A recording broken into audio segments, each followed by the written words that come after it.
wonderful readers. This is Mrs. Guthrie. Are you ready for Chapter 8 of Miss Piggle-Wiggle? This is the last chapter in our Mrs. Piggle-Wiggle book. This is called The Fighter Quarreler's Cure. This chapter is about two girls named Anne and Joan. And in real life, the author, Betty McDonald, who wrote Mrs. Piggle-Wiggle, had two daughters named Anne and Joan. Here we go. Joan Russell opened her blue eyes and saw that it was morning. She saw also that her twin sister Anne was still asleep. Joan reached over and gave Anne a little pinch. "Wake up, Anne," she said, making her voice scary and urgent. "Wake up quickly. There's a big black spider in the bed and it's on your side."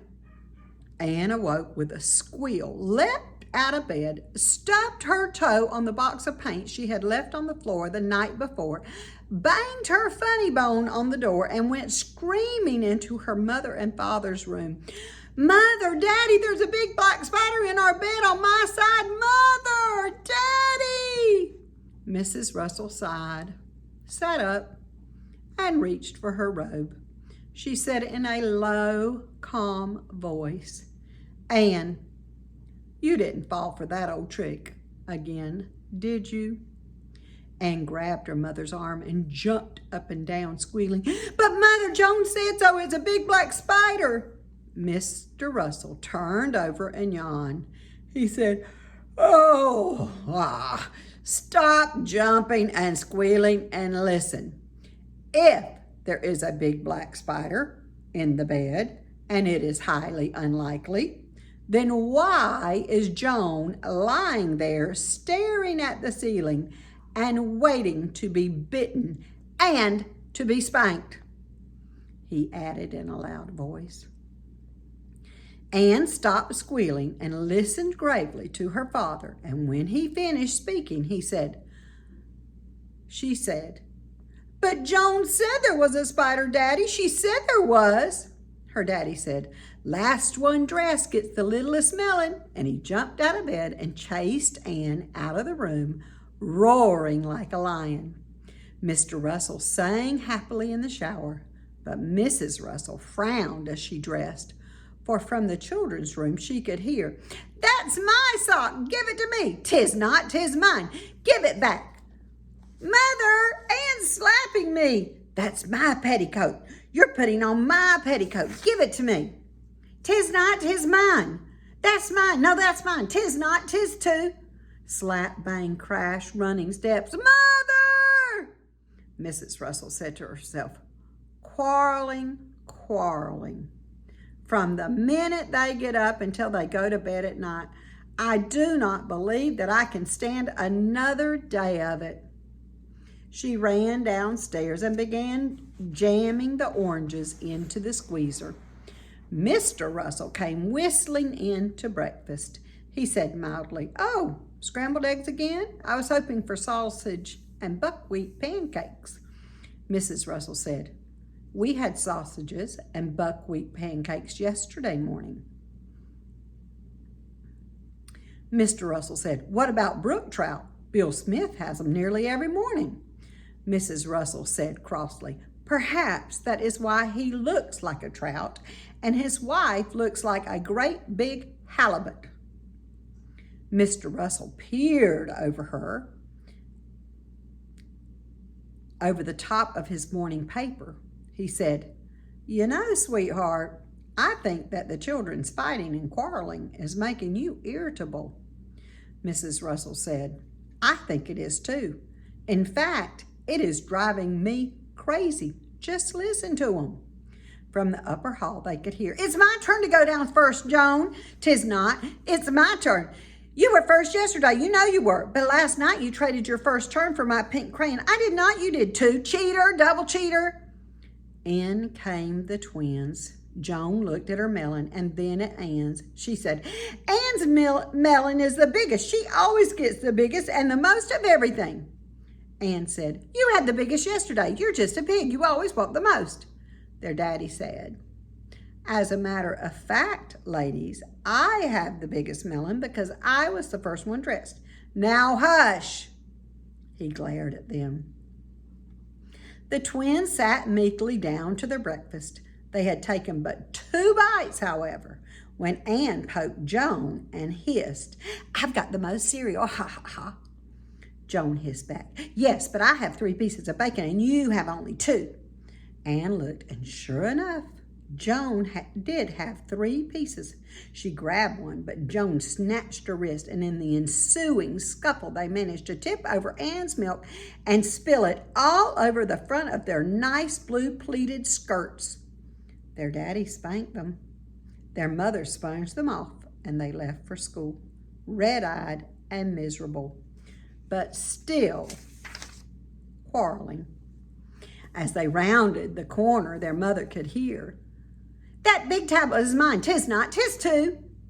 After Mr. Russell had left for the office, Mrs. Russell picked up the telephone and called her friend, Mrs. Quicktrick. She said, "Mrs. Quicktrick, this is Mrs. Russell, the twins' mother, and I want to know if Jasper and Myrtle ever quarrel." "Oh, my dear," said Mrs. Quicktrick, "all children quarrel. While yesterday Myrtle hit Jasper with her big doll and the eyes came out, and then Jasper hit Myrtle with the little hammer out of his nice new toolbox, and the head came off the hammer, and I just told them I wouldn't have them breaking up their new toys that way." Mrs. Russell said, "But the children, weren't they hurt?" Mrs. Quicktrick said, "Well, I didn't notice. I was so angry at them for breaking their lovely toys, and the doll hospital won't be able to put Myrtle's doll's eyes back for 2 weeks, and you know how hard it is to get hammers these days." Mrs. Russell said, "Well, thank you anyway, Mrs. Quicktrick," and hung up. She poured herself another cup of coffee, and while she drank it, she thought and thought about her little fighter quarrelers. Then she had an idea. She called Mrs. Piggle-Wiggle and asked her what to do. Mrs. Piggle would know what to do. Mrs. Piggle-Wiggle would know what to do if anyone would. She called Mrs. Piggle-Wiggle and said, "Mrs. Piggle-Wiggle, I am Mrs. Russell, the mother of Anne and Joan." Mrs. Piggle-Wiggle said, "Oh, yes, the twins, such darling little girls and so pretty." Mrs. Russell said, "But they quarrel so, Mrs. Piggle-Wiggle. They begin fighting the moment they open their eyes in the morning, and they don't stop until they fall asleep from exhaustion. It is dreadful, Mrs. Piggle-Wiggle. You should hear them." Mrs. Piggle-Wiggle said, "Oh, I know. That's my sock. No, it's mine. That's my box. No, it's mine. 'Tis not, 'tis too. You have the most. You're a pig." Mrs. Russell said, "Why, Mrs. Piggle-Wiggle, you must have heard them. I was hoping they didn't quarrel when they were at your house." Mrs. Piggle-Wiggle said, "No, I haven't heard Anne and Joan, but I have heard hundreds of other children. You see, fight or quarreleritis is a common children's disease, and it is very contagious, but very easy to cure." "Easy to cure? Oh, Mrs. Piggle-Wiggle, how?" asked Mrs. Russell. "Well," said Mrs. Piggle-Wiggle, "in the first place, fighting and quarreling are merely habits. One morning a child wakens and feels cross, and so instead of smiling at his little brother and saying, 'Good morning,' he glares at his little brother and shouts, 'You've got on my shirt.' The little brother says, 'I have not,' because he hasn't. The cross child says, 'You have too, you have too,' and the quarreling has begun. The next morning, both children have the fight or quarreleritis, and they wake up and begin shouting rudely at each other. It soon becomes a habit, and they forget how to be courteous." Now, Mrs. Russell, I believe that if the fighter quarrelers could hear themselves as others hear them and see themselves as others see them, they would soon realize how unpleasant they were and would be cured. In order to do this with Anne and Joan, you and Mr. Russell will have to pretend to be Anne and Joan. First, however, you must write down every single fighting thing that the children say. Begin with this morning and keep a careful record of the whole day. Say nothing to the twins, but tomorrow you and Mr. Russell repeat their quarrels. I do not believe that it will be necessary to slap and pinch, but be sure to be loud and noisy. Don't laugh and don't let the children know that it is just a game. Look quarrelsome as well as acting quarrelsome. One day is usually sufficient. Mrs. Russell said, every morning Joan tells Anne that there is a big black spider in the bed on Anne's side, and Anne comes screaming into our room. Should Mr. Russell and I do that? My, said Mrs. Piggle-Wiggle. That is the way Billy and Tommy Peters used to start the day. Only Billy told Tommy it was a cobra. Well, cobra or black spider, you and Mr. Russell do the same. Goodbye and good luck. After saying goodbye to Mrs. Piggle-Wiggle, Mrs. Russell sat down and wrote down every word of Anne and Joan's morning quarreling that she could remember. After school, she purposefully gave one of them a bigger apple than she gave the other, and then followed them around and wrote down the quarreling. She stayed in the room while they undressed for bed and took notes. Fortunately, the children were very productive and fought about the amount of toothpaste on their toothbrushes, whose turn it was for the shower, whose pillow was the softest, the amount of room they had in the bed, who had the most covers, whose turn it was to turn off the light, who had the biggest feet, whose mouth opened the widest, who had the most teeth, everything. My, they were naughty and disagreeable. When she had finished writing it all down, Mrs. Russell handed a copy to Mr. Russell and told him about Mrs. Piggle-Wiggle. He thought it was a wonderful idea and studied his part carefully. The next morning, Joan opened her blue eyes and was just reaching out to pinch Anne when she heard a commotion in her mother and Daddy's bedroom. And suddenly the door flew open and in came Mrs. Russell, clutching her bathrobe and squealing, Anne, Joan, quick, there's a big black spider in our bed and it's on my side. Joan said calmly, how do you know there's one? Did you see it? Anne awoke, and out of the habit, she leapt out of bed and ran for the door squealing. Her mother squealed louder. And Anne, surprised, asked her what the trouble was. Her mother began pounding on the bed and yelling, there's a big black spider in our bed on my side. Daddy said so. He saw it. Anne said, but Mother, if there is a spider, why is Daddy in there? Her mother paid no attention to her, but continued to squeal, Daddy said there was. I'm scared. Joan said, we'd better go in and look, Anne. So they solemnly marched into their mother and Daddy's bedroom. Mr. Russell was lying in bed gazing at the ceiling. Anne threw back the covers and Joan peered into the bed, but all they could see were Daddy's feet, the toes wiggling. Anne said sternly, why did you scare Mother that way, Daddy? Mr. Russell said, was she scared? And jumped out of bed and ran into the bathroom shouting at the top of his lungs, ha, my first turn for the shower. At that, Mrs. Russell came flying in from the twins' room and began pounding on the bathroom door, yelling, it is not your first turn, it's mine. You traded me for your first turn yesterday for a new golf ball. Mr.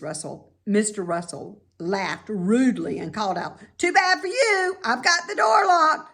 Mrs. Russell kicked at the door and shouted, cheater, cheater, cheater.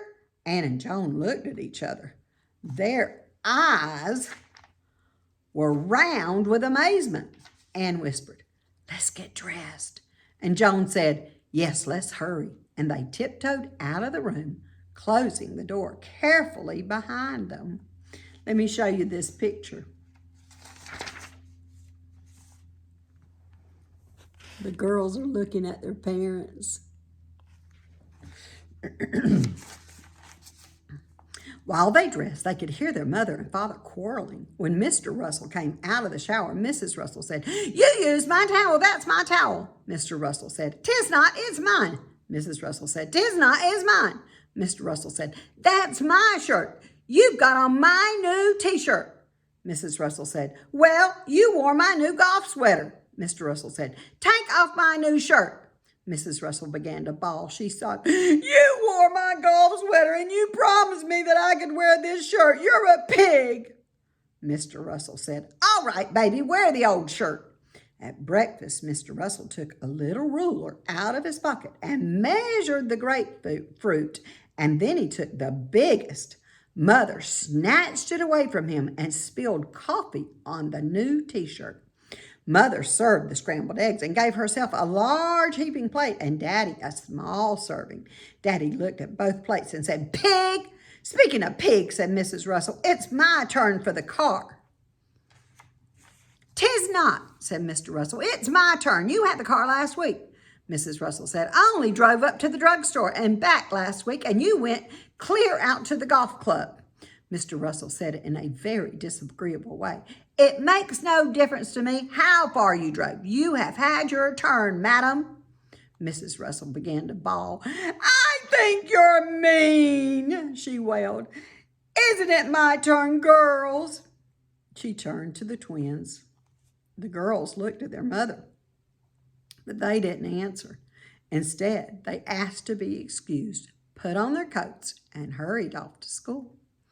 At dinner that night, Daddy took the pork chops up to the bathroom and weighed them on the scale and then took the two biggest. Mother took the biggest baked potato, but she sorted the string beans out one by one so that everyone got an equal share, but they were ice cold. The twins cleared the table and Anne carried in the pumpkin pie. Now, pumpkin pie was the twins' very favorite dessert, and so Anne was very careful to walk slowly and put the pie down gently in front of Daddy.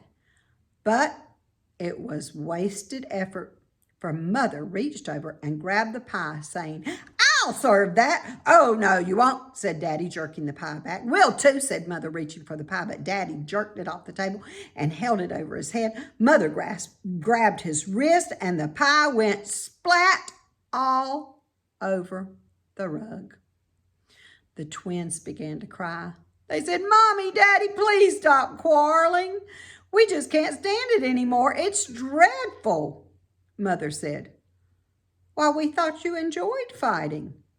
Joan said, "We hate quarreling. We are so unhappy." Anne said, "Fighting is terrible. It makes us miserable." Mrs. Russell took Joan on her lap, and Mr. Russell took Anne on his lap, and they said, "To tell you the truth, girls, we don't like quarreling either. It is just a habit we caught from you. Why, we must have been quarreling all day." The twins said, "You have.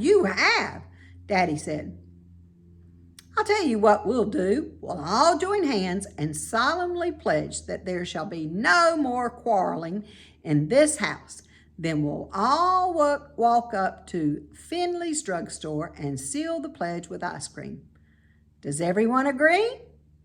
"We all agree," they shouted. So they joined hands and said, "I do solemnly pledge that I will not quarrel or fight in this house ever again." Then they walked up to Mr. Finley's drugstore and had ice cream sodas. And even though Anne saw Mr. Finley put 3 scoops of ice cream in Joan's soda and only 2 in hers, and even though Joan saw Mr. Finley put 2 scoops of strawberry in Anne's soda and only 1 in hers, they neither of them said a word. The fighter-quarreler-itis was cured. The end. Boys and girls, there are other Mrs. Piggle-Wiggle books. I hope you'll check them out and see if you enjoy reading those. And next time, I'll have a new book to read to us. Another classic, great for the fall. I'll see you next time.